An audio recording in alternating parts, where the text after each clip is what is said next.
Buenas noches, ¿qué tal? ¿Cómo están todos? Bienvenidos nuevamente a nuestro estudio de los jueves, aquí en Minas Church, Apodaca. Muy bien, vamos a continuar con estos estudios que hemos estado viendo en las últimas semanas de los encuentros de Jesús con algunos de los personajes en la Biblia. ¿Sí? Y vamos a empezar como cada jueves con una oración. Padre, te damos gracias, Señor, en esta noche.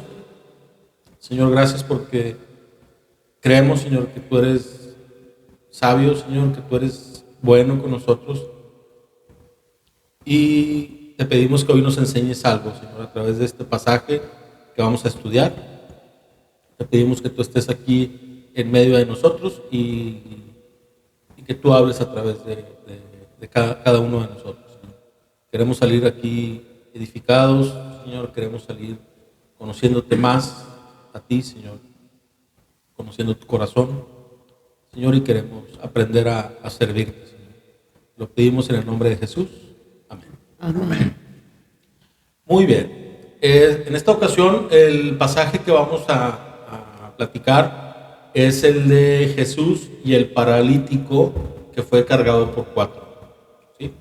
Ese es el título del pasaje, y la base bíblica es en el libro de Marcos, capítulo 2, versículos del 1 al 12.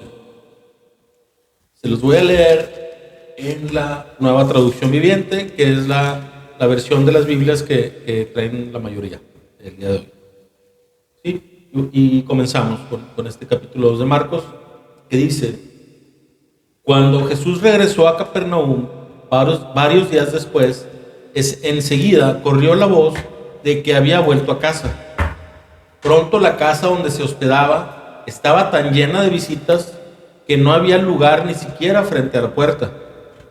Mientras él les predicaba la palabra de Dios, llegaron 4 hombres cargando a un paralítico en una camilla.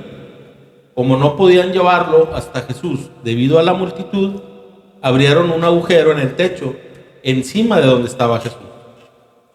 Luego bajaron al hombre en la camilla justo delante de Jesús. Al ver la fe de ellos, Jesús le dijo al paralítico: Hijo mío, tus pecados son perdonados. Algunos de los maestros de la ley religiosa que estaban ahí sentados pensaron: ¿qué es lo que dice? Es una blasfemia. Solo Dios puede perdonar pecados. Versículo 8. En ese instante Jesús supo lo que pensaban, así que les preguntó: ¿por qué cuestionan eso en su corazón? ¿Qué es más fácil decirle al paralítico: tus pecados son perdonados? O ponte de pie, toma tu camilla y camina. Así les demostraré que el Hijo del Hombre tiene autoridad en la tierra para perdonar pecados.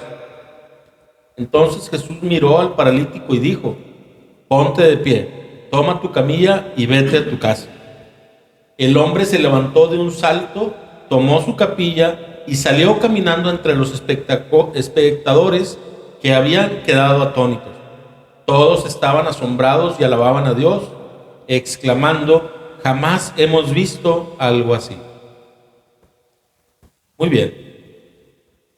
Vamos a comenzar platicando un poquito acerca de todo esto, de lo que sucedía en este momento, en esta escena de la historia. ¿Sí? Y podemos platicar, aquí dice en el versículo 1 que Jesús iba regresando a Capernaum. Capernaum era una ciudad pudiente donde había mucho movimiento de comercio, se dedicaban a la pesca y al comercio. ¿Sí? Estaba situada en el mar de Galilea, ¿sí? Que es un área densamente poblada, o sea, era una ciudad muy poblada de mucha gente, y tenían, por lo mismo que había mucha gente, había una guarnición romana, ¿sí? Dedicada a mantener la paz en esa región.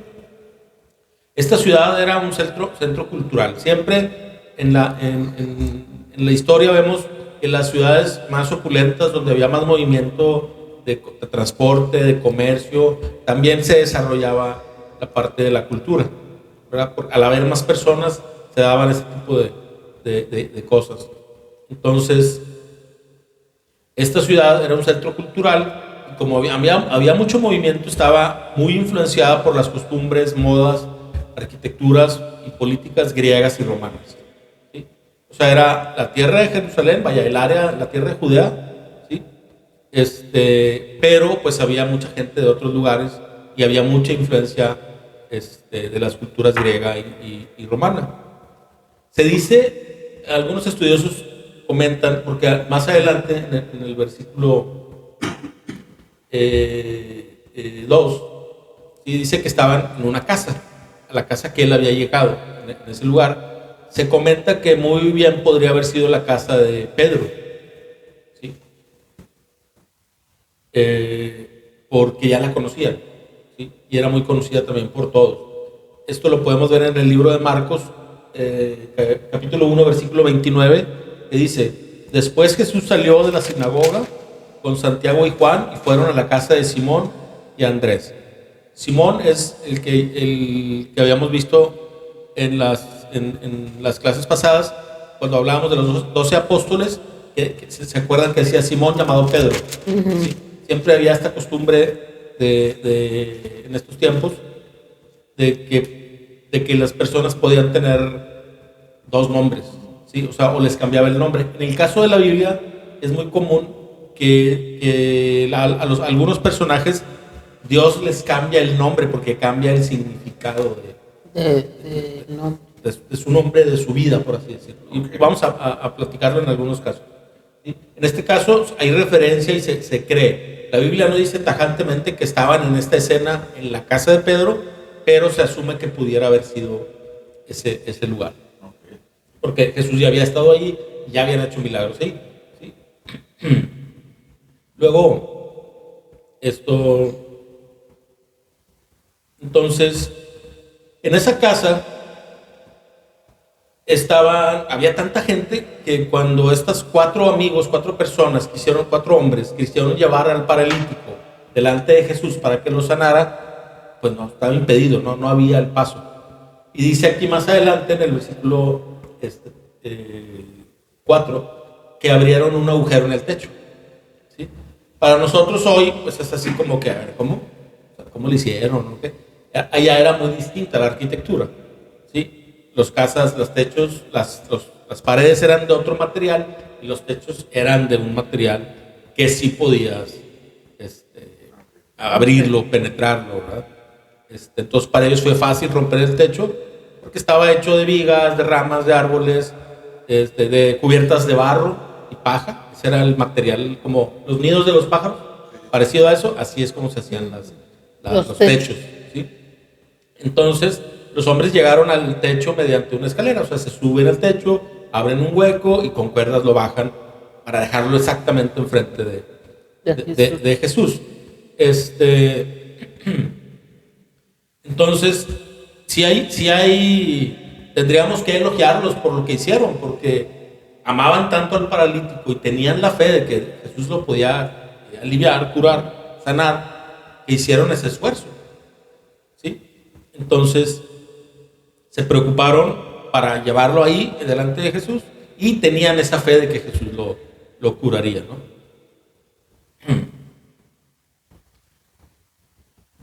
Y luego algo muy interesante es que Jesús, cuando está ya cuando lo tiene enfrente, y lo primero que le dice es: tus pecados te son perdonados. ¿Sí? Obviamente esto fue un shock para los judíos que estaban ahí, porque según las escrituras que había hasta ese momento, que es el Antiguo Testamento, pues era muy claro para ellos que solamente Dios podía perdonar pecados. O sea, al él decir tus pecados te son perdonados, él se estaba haciendo igual a Dios. Y ahí había un conflicto Para ellos estaba blasfemando. Sí, era una blasfemia. Sí. Entonces, y la blasfemia era esa, porque él pretendía hacerse como Dios, ¿no? Incluso, de acuerdo a la ley judía, el pecado de blasfemia, la paga el castigo es la muerte, ¿verdad? Eso es lo que decía la ley. O sea, si alguien y antes sí sucedía. O sea, sí mataban a las personas si incumplían las leyes. sea, se incumplían la ley de Moisés, la Biblia. ¿Sí? Entonces los líderes religiosos entendieron muy bien lo que Jesús estaba tratando de decir. Él estaba afirmando que él era el Mesías, pero pues se equivocaron.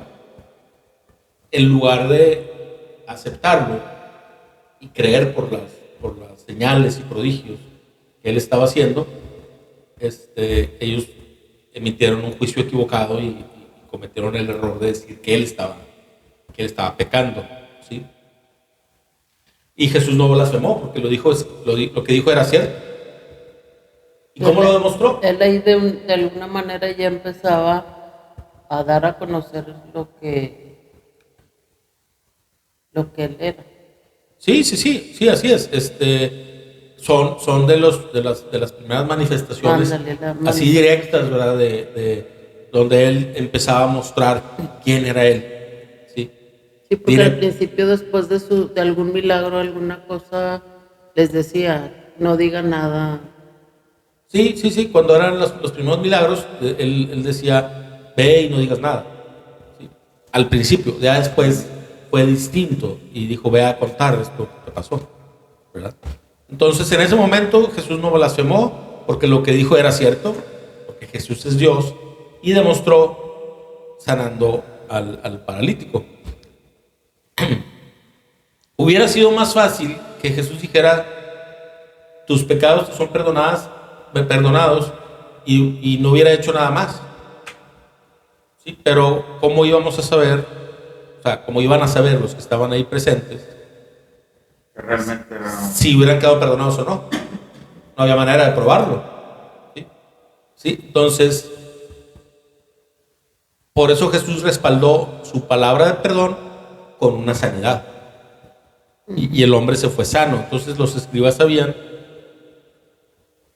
que él afirmaba ser Dios. Y este fue el principio. Aquí es donde empezaron a oponerse a su mensaje, ¿verdad? Porque al principio él no afirmaba esto tan tajantemente.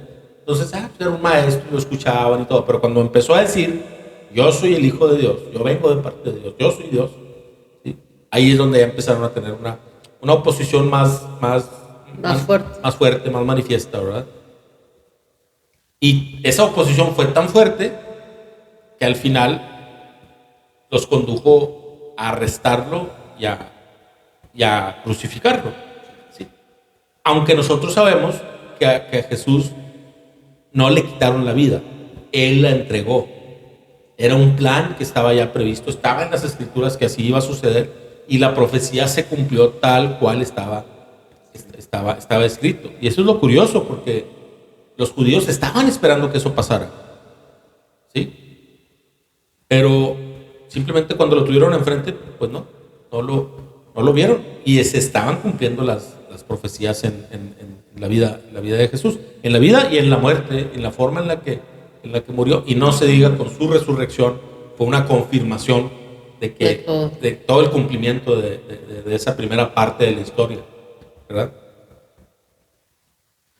En este pasaje, en el libro de Marcos, es la primera vez que Jesús se refiere a sí mismo con este concepto del Hijo del Hombre, ¿verdad? Que ya lo hemos comentado. Cuando dice Hijo del Hombre, enfatiza que es totalmente hombre. Jesús es el único ser en toda la existencia que ha sido al mismo tiempo 100% hombre y 100% Dios. Porque primero fue Dios y se hizo hombre, pero no se despojó definitivamente de su condición divina. Simplemente fue, mientras estuvo aquí en esta tierra, fue 100% hombre, con las mismas limitantes y sufrió las mismas tentaciones. Así es, se cansaba, lloró, ese tipo de cosas. De hecho, Jesús no hizo trampa. Él no hacía los milagros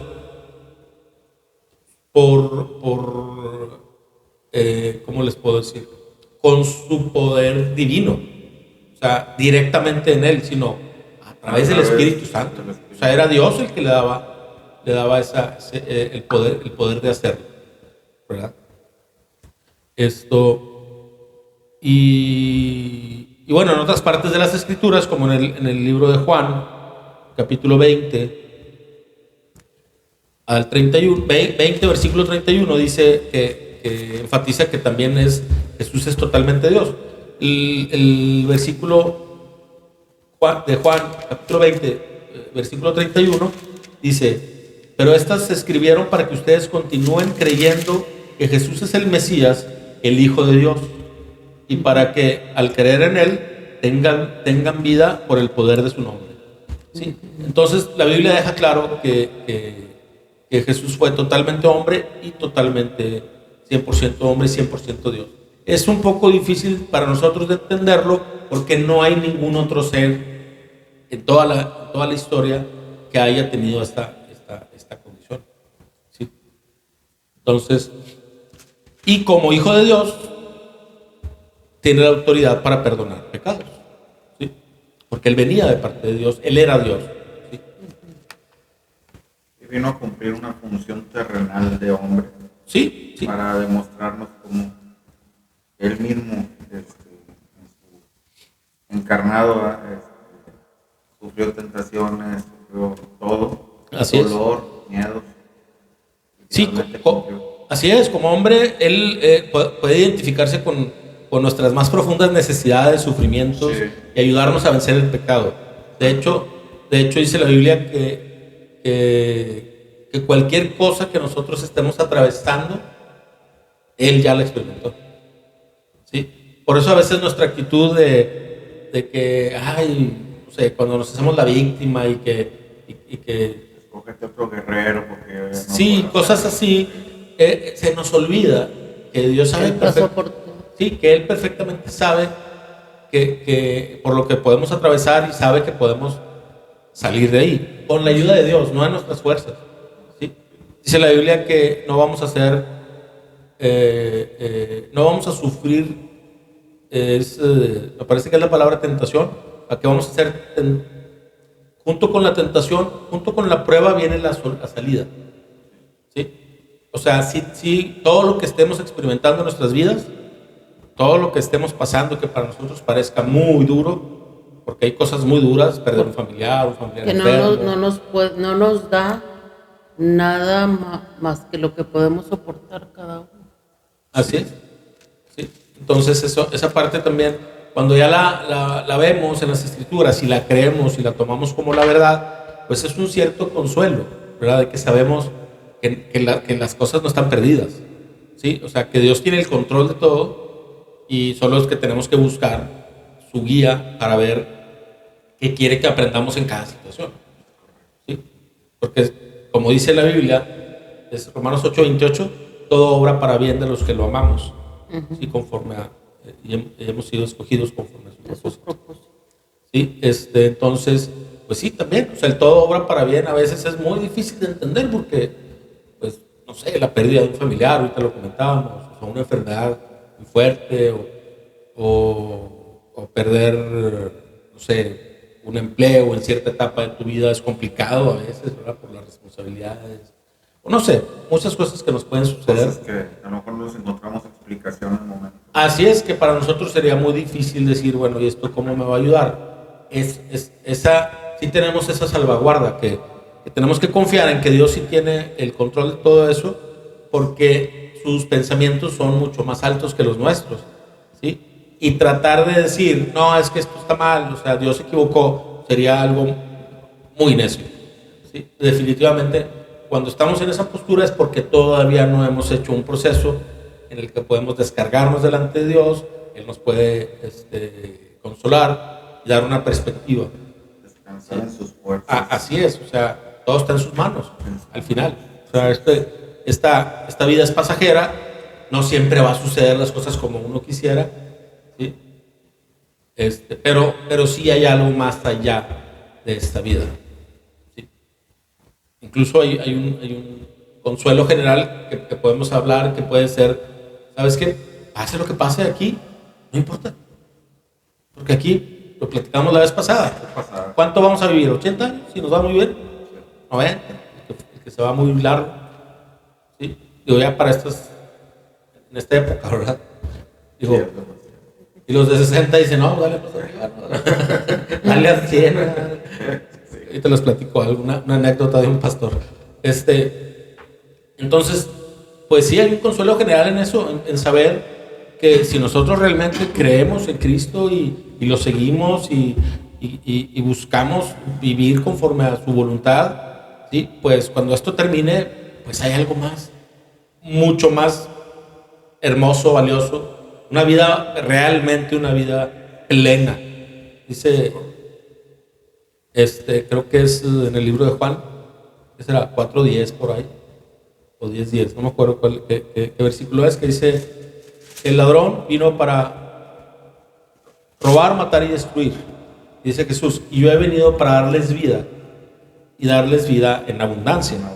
Y bueno, la vida en abundancia no es en este tiempo, necesariamente. De hecho, la verdadera vida en abundancia es ya en su presencia. Ahí es cuando verdaderamente vamos a ver. La vida eterna. Así es, en la vida eterna es cuando vamos a ver la manifestación de todo lo que Dios nos ofrece. La gente le llama bendiciones. Ahorita el mundo lo dice.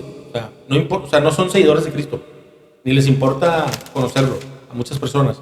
Y hablan de que Dios los bendice, pero se refieren a bendiciones materiales muchas veces. Sí. Y eso no es todo lo que Dios puede darte. De hecho, la Biblia te enseña que todo eso se va a acabar. Es del mundo. Sí, o sea, y sí, claro, tienes que preocuparte por tu progreso, por estar bien, por las necesidades de tu familia. Hay que cumplir con todo eso también. Y tenemos responsabilidades. En una ocasión estaban hablando de prosperidad y les digo yo entiendo, según lo que he leído en la Biblia, yo entiendo que habla de prosperidad de tu alma, no de prosperidad económica. Por añadidura pueden llegar Sí. muchas cosas materiales, pero Sí, esa pero añadidura digo, el principal es que prospere tu alma, que crezcas espiritualmente. A la mayoría no le pareció mi comentario. No, pues no es agradable para muchos, pero la realidad sí es. ¿Sí? Entonces, bueno, vamos a continuar a avanzar un poquito y vamos a ver algunas preguntas así rápido del pasaje, ¿verdad? Si alguien no trae Biblia, le presto el iPad. ¿Los traen? Bueno, la primera Sí. pregunta del pasaje es, ¿en qué ciudad entró Jesús en este pasaje?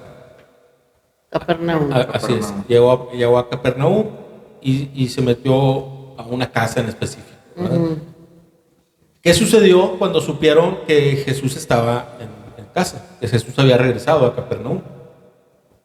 ¿Qué hizo la Se aglomeró la gente a escuchar lo que les predicaba.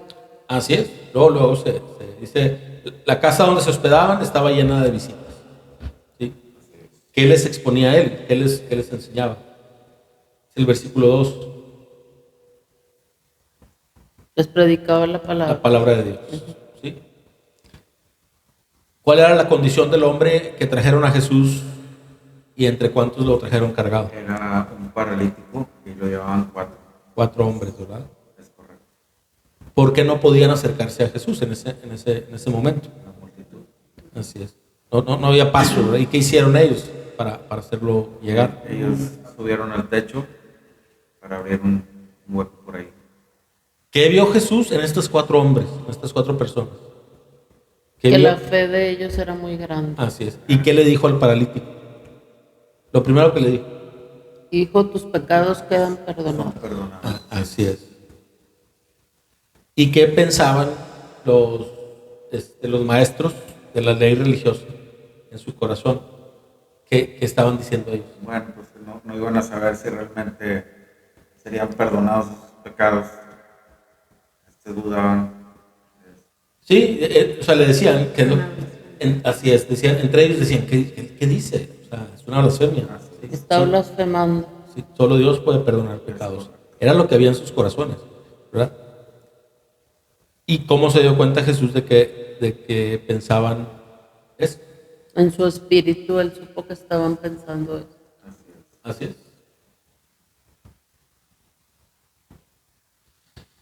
¿Y qué le ordenó Jesús al paralítico? En pocas palabras. Así es. Sí, levántate y vete a tu casa. Pero así es. Y bueno, así es. ¿Y qué hizo? Y también le dijo eso, ¿verdad? Tus pecados han sido perdonados. ¿Y qué hizo el paralítico? Pues precisamente eso, levantarse. Se levantó. Sí, y se fue a su casa. ¿Y qué pasó con los espectadores que estaban ahí, la gente que estaba ahí reunida en ese lugar? Se quedaron atónitos ante ese milagro. Sí, Y comenzaron a alabar a Dios. Así es. Que esa es, creo que lo hemos comentado en ocasiones anteriores, darle gloria a Dios es la respuesta correcta a una señal prodigiosa, a un milagro. Esa es la actitud correcta. ¿Sí? Cuando las gracias se le dan a otro ente espiritual, no es de Dios. Eso debe estar muy claro para. Sí, porque Dios es el que hace la obra. Sí, o sea, y porque también Satanás hace milagros. Pero cuando no se alaba al Dios de la Biblia, no se le dan gracias al Señor Jesucristo por ese milagro, ¿sí? Y hemos escuchado todo tipo pues, de entes espirituales, donde personajes a los que la gente le rinde, ¿cómo se llaman? Mandas y le oran. Si cuando no es directamente Jesús o el Padre, ¿sí? Ahí hay un problema. ¿Sí? Y lamentablemente a veces sucede. Hay personas que le oran a otro ente espiritual y reciben el milagro, y es como Satanás los tiene atrapados, porque ellos siguen creyendo que ese ente espiritual, que no es más que una figura con diversos nombres, que es Dios a través de esa persona, y no es así. Dios no comparte su gloria. En su naturaleza no está el compartir la gloria con nadie, porque Él la merece toda, ¿sí? De hecho, cualquier ente espiritual que desee recibir adoración, sabes que viene del enemigo. ¿Sí? O sea, no hay un solo creador de todo lo que vemos y sabemos. Así es. Hay un solo Dios. Solo Él hizo las cosas.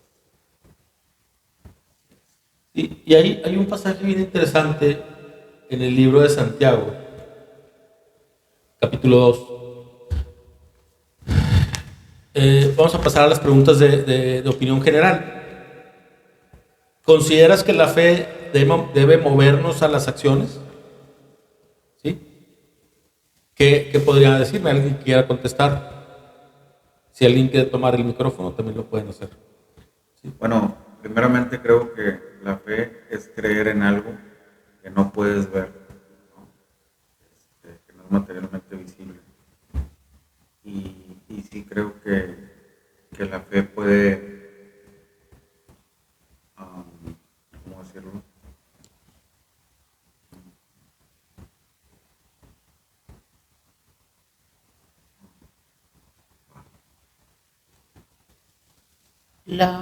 En Hebreos 11 es la definición de fe, ¿verdad? Hebreos 11, sí. 11 o 12, pero creo que es 11. ¿No? Es 11. La palabra correcta. Sí, es que viene la definición. La fe es la certeza de lo que se espera y la convicción de lo que no se ve. Bueno, esta es la nueva traducción, nueva versión internacional. ¿Y dice? Ahora bien, la fe es la garantía de lo que se espera, la certeza de lo que no se ve. Sí. Tú lo dijiste bien en otras palabras. Sí. Y sí, bueno, pero la pregunta fue si consideras que la fe debiera manifestarse en acciones, en términos generales. Sí. Sí, definitivamente. La fe de estos 4 hombres se manifestó, es un ejemplo, en la acción de cargar al paralítico, subirlo al techo, abrir el techo y bajarlo para que Jesús lo sanara. ¿Sí? El libro de Santiago, el capítulo 2, no lo vamos a leer todo. Sí, aquí se podría decir que la fe genuina produce las obras. Así es. Sí, y eso se aprende. Con consecuencia de la fe que salva. O sea. Así es. Sí, la fe genuina, dirigida a Jesucristo, nos trae, Nos lleva nos trae la salvación, y eso es lo que nos mueve a hacer algo, a dar fruto. a dar frutos, ¿sí? Que es muy distinto, y el libro de Santiago es lo que trata en ese capítulo 2, porque había personas o todavía en la actualidad hay personas que creen que siendo buenos y haciendo buenas acciones te salvas. Ajá. De hecho, lo platicábamos hace rato. Sí. Sí, hay incluso iglesias que su doctrina dice eso. Sí, que, es que es muy bueno. No, pues ya tiene un lugar ganado en el cielo. No funciona así. El infierno va a estar lleno de gente buena. ¿Pero por qué? Porque no creyó en Jesucristo. Bueno o malo, si tú no has creído, estás perdido. ¿Sí? Sin embargo, si sí creíste y has sido salvo, se espera que en consecuencia tú quieras hacer buenas obras para las demás personas, si quieres compartir el evangelio y quieres que más personas conozcan a Dios, ¿sí? Y haces ese tipo de acciones. A eso se refiere esta pregunta, ¿verdad? Sí, porque dice en el capítulo 2, Santiago 2, versículo 26, pues como el cuerpo sin el espíritu está muerto, así también la fe sin obras está muerta. Está muerto, ¿sí? Pero es consecuencia, como dijimos. Uh-huh. ¿Sí? Primero es la fe que me salva, dirigida, porque no solo es la cantidad de fe. De hecho, no importa mucho la cantidad de fe en este sentido. La salvación es en quién la diriges, ¿sí? Jesús decía que si tuvieran fe del tamaño de un grano de mostaza, que es Diminuto. muy diminuto, podrías mover montañas. Y lo dice en ese sentido. ¿Por qué? Porque, o sea, si tú crees en mí, dice Jesús, es una traducción de lo que estoy parafraseando. Lo que está diciendo es, si diriges tu fe en el lugar correcto, Dios va a hacer maravillas a través de ti, según la voluntad de Dios. Sí, porque el hombre tiende a errar, a veces tiene fe, como al dinero o a otros entes, como habíamos hablado, y bueno, ahí se pueden... Sí, todo el mundo dice, lo hemos escuchado, ten fe. Hay una fe que es más superstición. ¿Ten fe en qué? En que todo va a salir bien. Pues sí, o sea, Dios en su providencia, pues manda la lluvia para buenos y malos y como quiera hay bendición para todos, ¿verdad? O sea, pero no es porque sea... Que lo merezcas. Sí, no es porque Dios te esté dando un premio por ser buena persona o así, o sea, simplemente estás ahí, ¿verdad? Y te tocó. Sí. De esto se trata esta parte, hacia dónde dirigimos nuestra fe. ¿Sí? En esta escena, ¿qué es lo que impidía? Bueno, no en la escena, pero ¿qué es lo que impide ver a Jesús a las personas en general? Es una opinión general. No necesariamente del pasaje.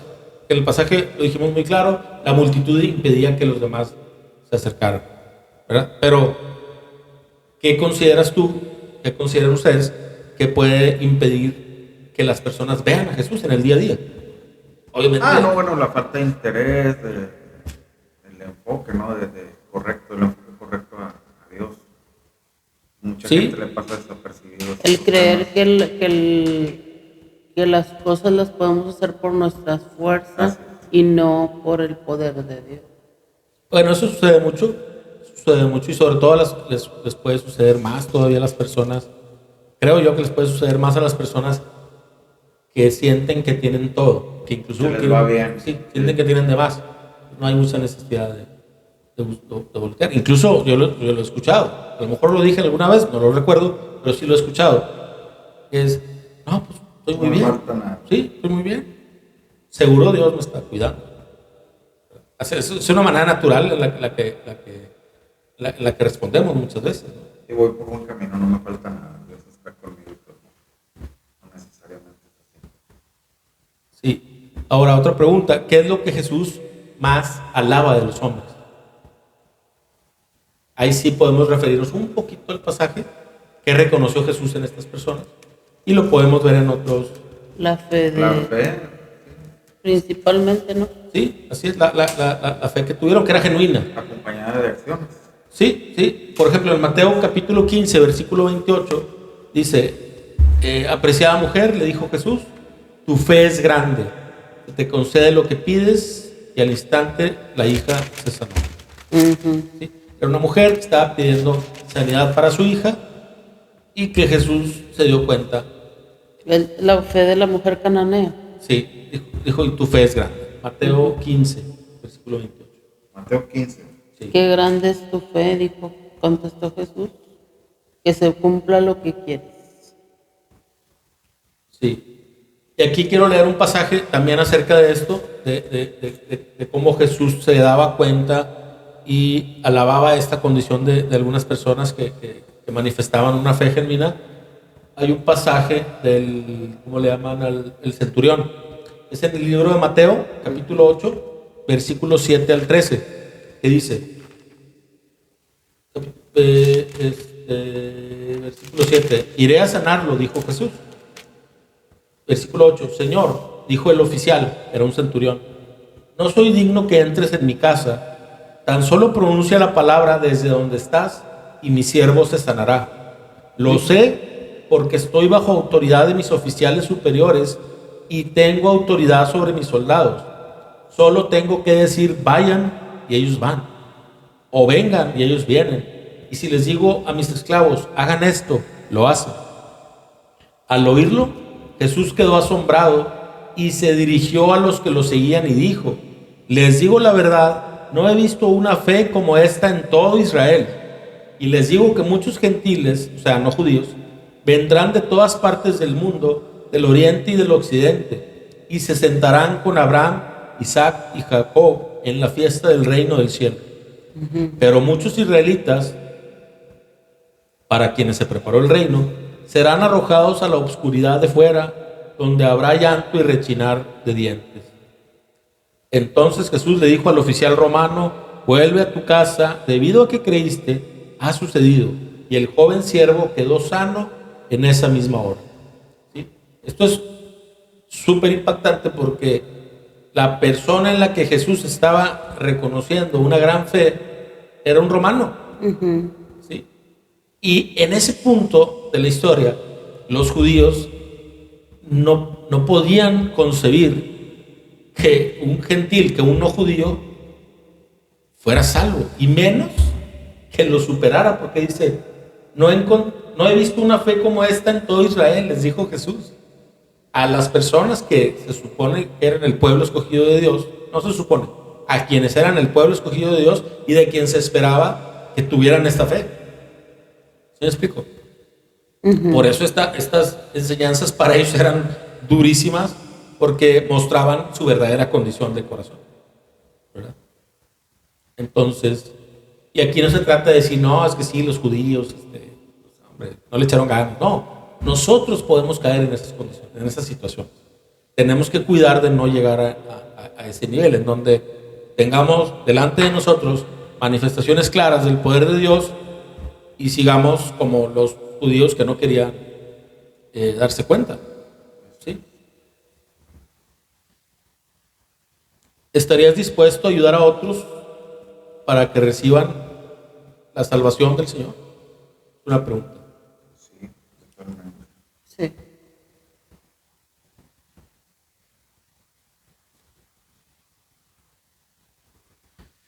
Muy bien. ¿Qué tanto es el poder de Jesús para hacer milagros?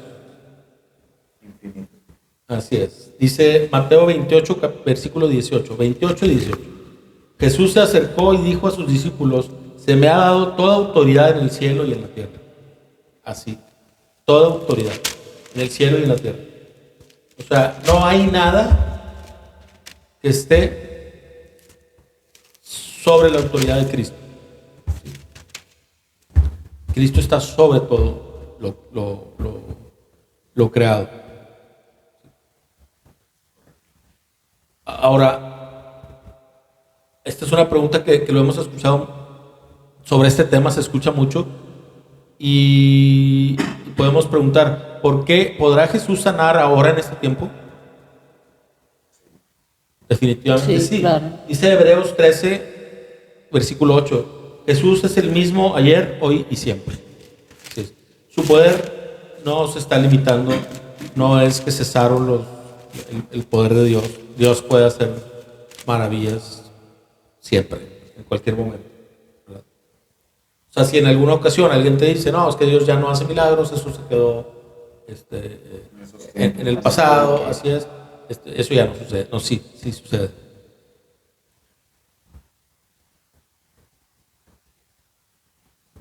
Muy bien. Y vamos a pasar a las preguntas personales.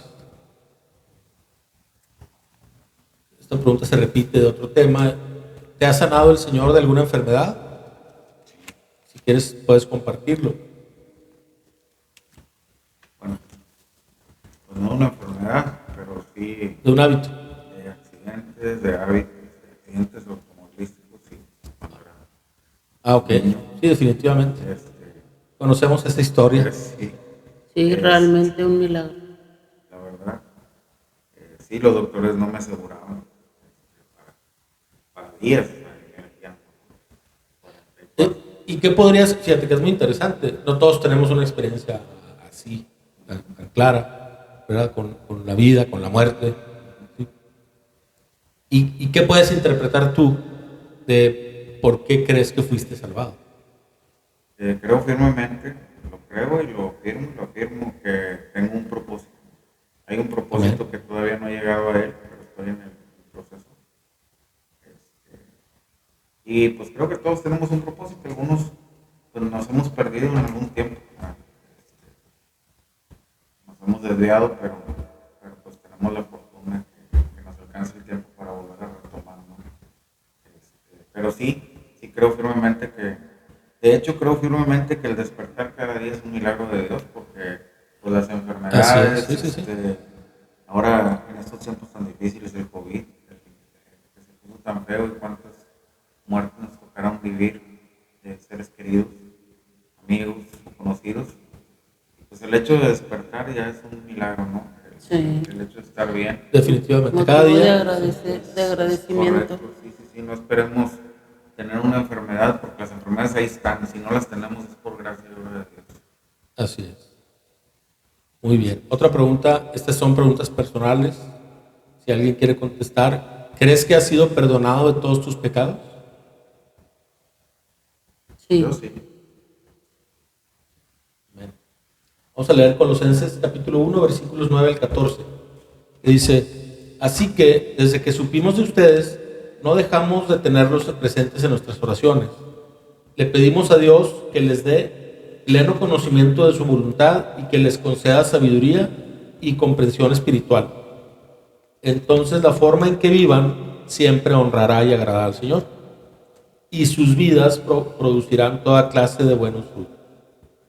Mientras tanto, irán creciendo a medida que aprendan a conocer a Dios más y más. Versículo 11. También pedimos que se fortalezcan con todo el glorioso poder de Dios para que tengan toda la constancia y la paciencia que necesitan. Mi deseo es que estén llenos de alegría y den siempre gracias al Padre. Él los hizo aptos para que participen de la herencia que pertenece a su pueblo, el cual vive en la luz. Pues Él nos rescató del reino de la oscuridad y nos trasladó al reino de su Hijo amado, quien compró nuestra libertad y perdonó nuestros pecados. Sí, este pasaje está muy hermoso, ¿verdad? O sea, es como la mejor despedida que te pueden hacer cualquier persona, o los mejores deseos que te pueden dar, ¿verdad? Y hay varios pasajes así. ¿Actualmente pasas por alguna situación en la que crees que necesitas la ayuda de Dios? Sí, siempre. Sí, yo creo que hay muchos ejemplos de eso, ¿verdad? Sí. Cosas que salen de nuestro control, Es correcto. de nuestro entendimiento a veces, pero qué gran privilegio tenemos de poder buscar a Dios para que nos fortalezca y nos dé ayuda en esto, ¿verdad? Las cosas que atravesamos. Este pasaje de Colosenses viene a ser como una oración de intercesión, ¿verdad? Sí, así es. Está hermoso. Eh, ¿Estarías dispuesto a vencer los obstáculos para ir a Jesús? Yo agregaría para ir a Jesús cada día. sí. Si necesitamos de Dios definitivamente para continuar en el camino. Y a nuestras fuerzas está difícil. Sí, nuestra propia naturaleza nos hace rendirnos, sí, nos hace desviarnos, nos hace caer, sí, cometer errores. Sí. Pero Dios ve nuestro corazón. Y si nosotros nos alineamos a eso, o sea, a buscarlo realmente, a rendirnos a Él y a reconocer que no podemos. A veces somos nosotros en nuestras fuerzas y eso es casi una garantía de que vamos a fallar. Muy bien. Vamos a pasar ya al final del mensaje y vamos a hablar de la conclusión. Hablar no cuesta, es muy fácil para todos. Y es algo que debemos de hacer, testificar, sobre todo de lo que Dios ha hecho en nuestra vida. A veces no sabemos exactamente qué decir, pero sí podemos decir lo que Dios ha hecho conmigo, los cambios que he tenido, lo que estoy aprendiendo, ¿sí? Cómo Dios sabes que te ha perdonado, sabes que te ha dado salvación y vida eterna, ¿sí? Todo eso se puede compartir. Sin embargo, nuestras palabras pierden autoridad si nuestras acciones no son respaldadas. Perdón, si nuestras palabras no son respaldadas por nuestras acciones. Podemos proclamar el amor de Dios a otros, pero si no tomamos pasos concretos para manifestar ese amor, nuestras palabras serán vacías y sin significado. ¿Sí? O sea, yo no te puedo hablar del amor de Dios y luego no demostrarte amor. ¿Sí? O sea, y todos estamos en un proceso, créanme que esto no es nada fácil para nadie. Todos estamos siendo conformados al carácter de Cristo y no es una meta fácilmente alcanzable. De hecho, se va a terminar nuestra vida y no habremos llegado a esa meta, pero sí se espera que vayamos avanzando. Y las personas que están a nuestro alrededor se dan cuenta. ¿Sí? La Biblia, ahorita acabamos de leer pasajes que son hermosos, y sí, son muy hermosos, pero esto tiene que hacer un eco en mi corazón, ¿sí? Y tengo que vivir en consecuencia de esto. Esto es lo que Dios piensa, esto es lo que Dios dice, es lo que Dios espera que suceda con nosotros. Y Él tiene todos los recursos en nuestras manos, o sea, a la mano nos lo pone en bandeja dicen de plata, yo diría de oro. ¿Sí? Si nos lo pone a nuestra disposición, pero tenemos que buscar que esto tome este sentido. Porque cuando esta transformación sucede, ¿sí? Vamos a poder impactar de una mejor manera a toda la gente que está a nuestro alrededor. Y vamos a tener que dejar muchas cosas y muchos hábitos, ¿sí? Desde lo más básico, ¿verdad? Nuestra manera de hablar, nuestra manera de pensar, ¿sí? Nuestra manera de interactuar con las personas. Todo eso es parte de nuestro testimonio. Estamos predicando con nuestra vida. ¿Cómo te relacionas? Así es. O sea, ¿qué tanto empata mi mensaje con palabras con mi mensaje de acciones? ¿Verdad? Entonces, creo que es una parte importante que podemos aprender aquí, ¿verdad? Hemos recibido algo muy importante, algo valioso. El regalo más grande que hemos podido recibir es, como decía ahorita en Colosenses, que Dios nos rescató del reino de la oscuridad y nos trasladó al reino de su Hijo amado. ¿Sí? O sea, estamos captando el mensaje de solamente esa frase. Parte. O sea, del reino de las tinieblas, que era donde realmente pertenecíamos. No porque deliberadamente quisiéramos estar ahí. ¿Me explico? Es consecuencia de los pecados. Sí, pero esa era la condición. Sí, claro. Esa es la realidad, es que no hay forma de pasar al otro lado si no es a través de la fe en Jesucristo. Pero cuando eso sí sucede, Dios te traslada al reino de su Hijo amado donde sí va a haber una vida después de esta vida, ¿sí? Y donde sí va a haber toda clase de bendiciones espirituales, ¿sí? Simplemente vamos a estar en su presencia, o sea, enfrente del Creador del cielo y de la tierra. Va a haber un día en las bodas del Cordero donde Él nos va a atender. Imagínate nada más que te sirvan. O sea, vas a estar, y sí, con todos los personajes de la Biblia, ¿eh? Ahí va a estar Moisés, Abraham, David, todos los nombres que te quieras, que queramos mencionar, Mateo, todos. Este mismo paralítico que creyó que fue salvo. ¿Sí? Pero bueno, todo eso no se compara con la presencia de Él y lo que Él va a significar en ese momento para nosotros. Ahí no va a haber ninguna preocupación. Se acabaron tus preocupaciones. Se acabaron. Enfermedad, ya no va a haber. Sufrimiento, ya no va a haber. Sí, el estrés. Del tiempo se va a acabar. Así es, definitivamente. Ya, eso se acabó. ¿Sí? Entonces, a veces lo único que sucede es que no reflexionamos en esto. Pero cuando sí lo hacemos y tenemos fe en que esto va a pasar un día, pues se espera que nuestra vida respalde esas creencias. ¿Sí? O sea, ¿cómo yo voy a querer yo tener todo esto y no se lo ofrezco a nadie más? No te lo puedes quedar. No, sí, o sea, una manifestación de una fe genuina es que lo quieres para otros más. ¿Sí? O sea, y eso es porque vamos apenas aprendiendo y entendiendo todo lo que tenemos, los beneficios que recibiremos, ¿verdad? Y en la medida en la que crezcamos, más compromiso se espera. Porque más, no porque vayamos a entender todo lo que dicen las Escrituras, pero sí vamos a ir teniendo un mayor conocimiento de Dios y lo buscamos con ese deseo genuino de conocerlo y obedecerlo, ¿verdad? Entonces, estos hombres del pasaje tenían una fe muy grande, ¿sí? Pero respaldaron esa fe con las acciones. No solamente oraron y pidieron la sanidad para la persona, lo tomaron, lo cargaron, se tomaron ese tiempo, esa molestia de hacer acciones para llevar a esa persona delante de Cristo y que Cristo hiciera el milagro de perdonar sus pecados. Tenían la certeza de que eso iba a ocurrir. Así es. Entonces, pues seamos esos 4 hombres. Llevemos a otras personas a los pies de Cristo para que tengan un encuentro con Él y que también ellos reciban perdón de pecados, salvación y vida eterna. Esa es la invitación general de este mensaje. Y con esto concluimos y pues si Dios quiere nos vemos la próxima semana.